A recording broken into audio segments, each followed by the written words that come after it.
I need to obtain a DUNS number for federal contracting, but I don't know where to start. Can you help me? Of course! The first step is to determine your eligibility. Ensure that your business is legally established and you have the necessary information to fill out the application.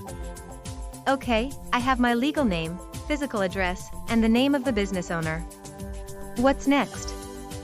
You'll need to gather other necessary information like your trade style/DBA, mailing address, telephone number, contact name, SIC code/NAICS code, number of employees, and annual sales/revenue.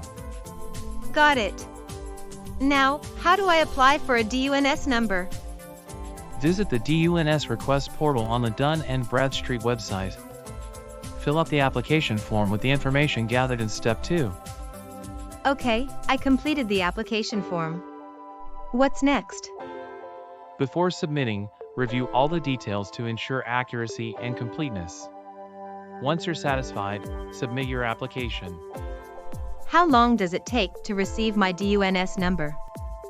The processing time can vary, but generally, you should receive your DUNS number via email within 1 to 2 business days. Great! How do I use my DUNS number?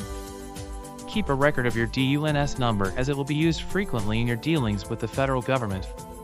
Use your DUNS number to register your business on sam.gov, which is a prerequisite to bid on federal contracts. Thanks for walking me through the process. Do you have any additional tips? Ensure that the information you provide matches the details in other official business documents to prevent discrepancies. Remember, obtaining a DUNS number is free for all businesses required to register with the federal government for contracts or grants.